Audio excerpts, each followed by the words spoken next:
কোরআনে মাজিদের অনেকগুলো হকের মধ্যে বড় তিনটা হক হলো, দাবি হলো কোরআনে মাজিদকে দিল থেকে তাজিম করা, সম্মান করা। 2 নাম্বার হলো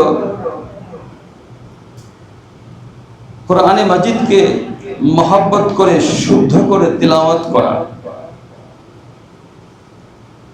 3 নাম্বার হলো কোরআনে মাজিদের মাধ্যমে যে সমস্ত আহকামাত আল্লাহ পাকের বিধানাবলী আমাদের সম্মুখে উপস্থাপিত হয় তদানুপাতে আমল করা।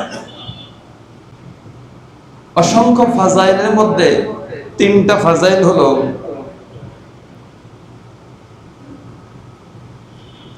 কোরআনে মাজিদ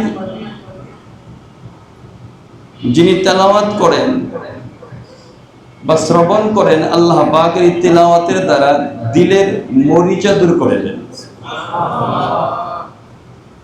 মরিচা যখন দূর হয়, আমাদের দা বটিতে যখন মরিচা পড়ে তখন কাজের অনুপযুক্ত হয়ে যায়।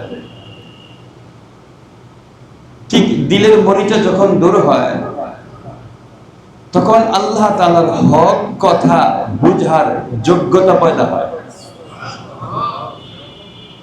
এটা তিলাওয়াতের দ্বারা এই ফায়দা হাসিল হয়। তিলাওয়াতের দ্বারা 2 নাম্বার ফায়দা হাসিল হয়,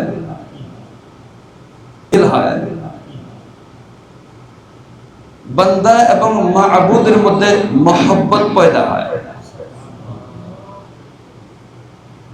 বান্দার দিলের ভিতরে মাবুদের ব্যাপারে, মাখলুকের অন্তঃকরণে খালেকের ব্যাপারে, আমাদের অন্তঃকরণে আমাদের আল্লাহর ব্যাপারে মহব্বত পয়দা হয়।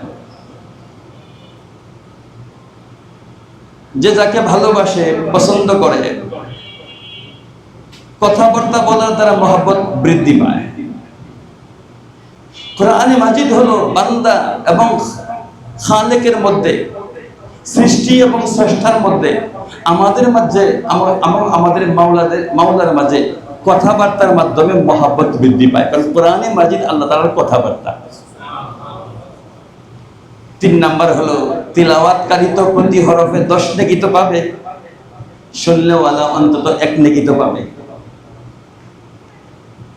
এই জন্য আল্লাহ রাব্বুল আলামিন কালামে মাজিদের মজবাসের যে অংশই হোক না কেন, প্রত্যেকটা অংশের মধ্যে ফায়দা।